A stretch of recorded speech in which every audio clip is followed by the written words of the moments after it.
Hi guys, welcome to the Three Cylinders. Today we've been invited by Glyn Hopkin in St Albans to test the Alfa Romeo Giulia Quadrifoglio, which is the hot super saloon made by them to rival directly the BMW M3, the Mercedes AMG C63, and so far it's absolutely chucking it down.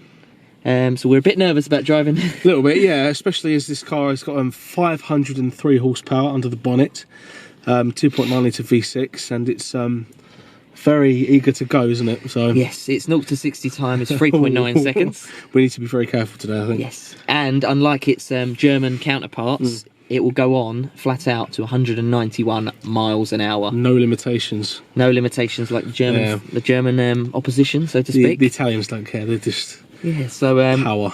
So yeah, we're really excited. Obviously, we're going to have to be very conscious about it being rear-wheel drive, it being wet. So we're not realistically going to get to. No, it's more of a show of the car for you guys. We're really trying to show you what this car is all about, in terms of its quality and the exterior and everything. Perhaps maybe we'll do a future video on the power, but you know, sometimes the weather gets in the way. Sometimes the weather gets in the way, unfortunately. But yep, stay tuned. We'll cue the sexy shots of the car now and enjoy it.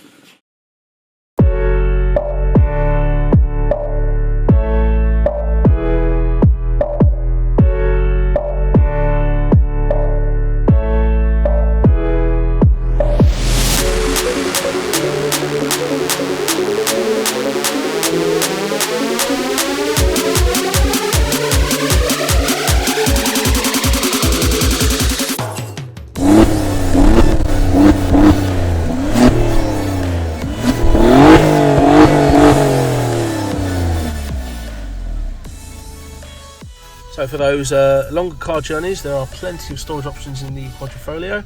Got two nice cup holders there, more than enough for your average size McDonald's coffee or even your luxury Starbucks. Over to the driver's side, you've got a pretty decent sized door bin there.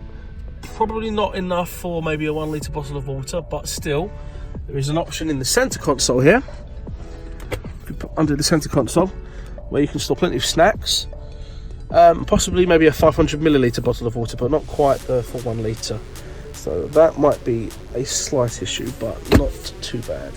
The door bin is repeated on the passenger side as well. The glove compartment, just under here, comes nice. It presents the book and everything to you in quite a nice fashion. It just opens up and it's just there, presented to you. It's proud of its book, so that's pretty cool. So as you can see, we've got controls for the radio, telephone on the steering wheel there, start-stop button on the steering wheel as well.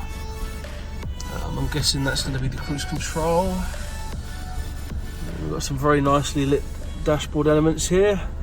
Digital sensor screen with two traditional dials on the left and the right. Very nice mixture of retro and modern. Here, there's semi-bucket style half leather seats with a suede centre, which is very nice, very soft to the touch, very comfy I might add. Much more comfy than some of the other cars we've driven. She's got plenty of carbon fibre on the dash and on the side there on the doors. It stretches all the way across there until you get to the infotainment system. So the infotainment system, whilst not quite as intuitive as some of its rivals, it's fairly easy to use. All the standard features there, phone, navigation, car and everything. And one particular feature I quite like is you can actually, if I can find it, you can actually customise the lighting and the interior ambient lighting as well, which I think is quite cool. You can actually choose the level of it, which is quite nice. There's like Bluetooth, USB, everything's there. DAB and FM radio as always. And everything is controlled via this nice little click wheel down here. So, you can see that there. You turn left and right to choose your menu option. You click it inwards to make your selection. Access via the menu button, if you can see that on the left. We've got a semi-automatic paddle shift gear system that can also be used in fully automatic down here. Dual zone climate control as standard. So as you can see, there's quite a bit of room back here. There's only 2 seats. The middle seat is somewhat redundant. There's no seatbelt or anything, but you could actually fit another adult in there, to be fair. Headroom from me is fine. I am quite short though, so someone who's over 6 foot might struggle to get some headroom. leg room. With my driving position here, I can literally stretch my legs out as far as I physically can. All the materials are nice, it's good to be a passenger back here. One complaint that we found about the boot lid on the Giulia Quadrifoglio is that you really have to slam it down to shut it, otherwise that happens. You've got to put some real welly behind it, like that.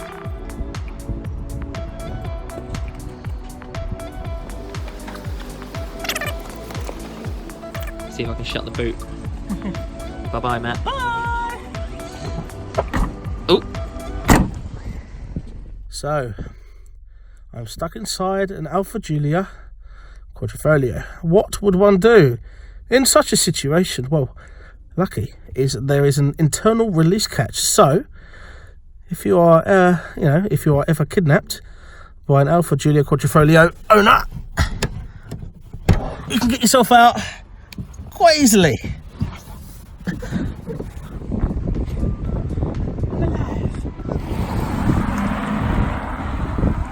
So, we're off for my first drive in the Giulia Quadrifoglio. First thing I've noticed, obviously it being wet, it's very, very slippery. Yes. So I've had to put it into the all-weather mode, and it does help. It does reduce the throttle response quite a bit. If you do go to put your foot down whilst in the all-weather mode, you get quite a big, well, a large enough lump of turbo lag, where it's kind of saying, are you sure you want to put your foot down? You've told me it's raining. So it's quite a good safety feature. The tyres that come with this car do not work at all in wet conditions. Low speed manoeuvring, which I'll do in a minute at the end of this junction, you hear them clicking, and how do you describe the noise? It's like a plastic grinding sound. It's like it's struggling to be on the road. As demonstrated now. Right, here we go.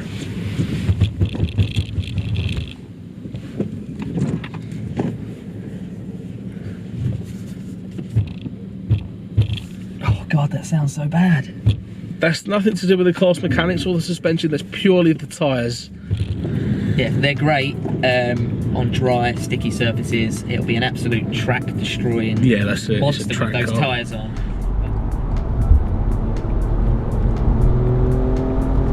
Oh!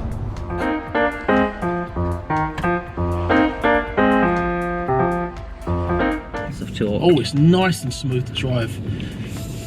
Navigating this supermarket car park is nice and easy. Steering's very light, very, very light. I love the fact that this car has the stop start. I think it's actually quite a sensible move, even for a car as powerful as this. It shows Alfa is still trying to think of the environment, even if this car does produce 503 horsepower. But you say that, this car can actually get the MPG in the 30s. Really? Seriously? I did not know that. That is surprising. We'll put up the exact figure, but it's low 30s. You can't knock that, can you? No, not at all, no. You can't. I mean, the only downside of this car would have been the fact that it wasn't economical, but that's livable. Yeah. I mean, the car itself's got massive boots, loads of leg room. I mean, loads of leg room. I'm literally stretched out here as well. That's it. My little legs are stretched right out.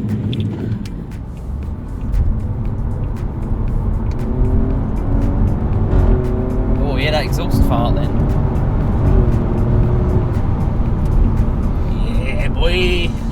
I tell you what, like, the acceleration's rapid and everything. Maybe it's because we're in all-weather mode, but it's not like it's not unmanageable. It's really quite. Yeah, you have control in all weather. Yeah, the power curve seems to be very linear. Like, it's very, very nice. Yeah. It's a proper way, can you? Gearbox nice and responsive. Very quick to respond to your gear changes with the flappy paddle gearbox here. There's nothing worse than a flappy paddle gearbox that takes even a second to change gears.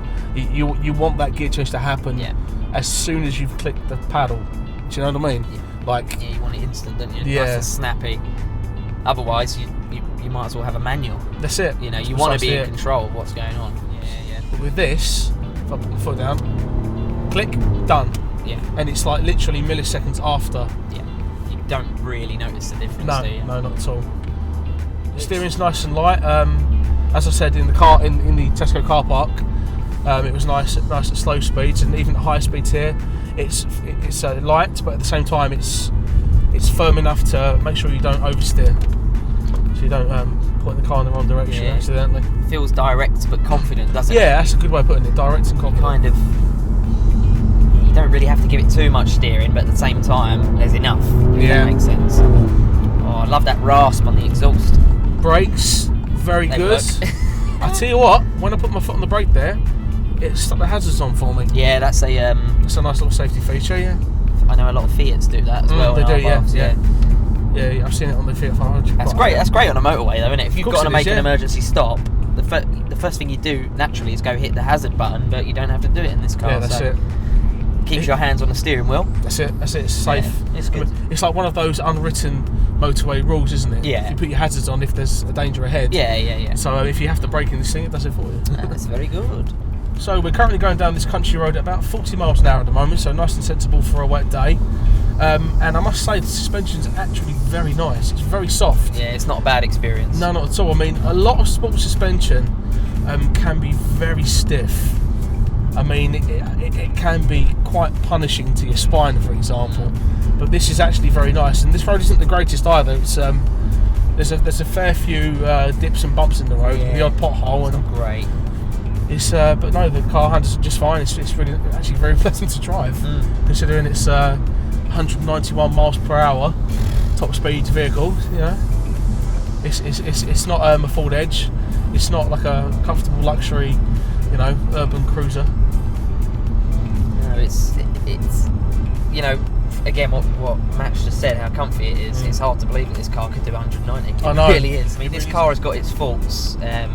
Oh god, yeah. I mean, it's a bit unrefined. It's like, I mean, as Lewis mentioned earlier, the boot's a bit iffy. The engine tends to be a bit unsure at idle. It's, you know, it's like, you know. Yeah, that's it. But at the same time, it's an Alfa. It's more about the experience than it is about the refinement when you buy an Alfa. But on the same hands, it's you wouldn't want it to be any different, would you? No, of course not. You know what I mean? No. It wouldn't be an Alfa if it was different, you know? It's because of its little imperfections, it's such a lovable car.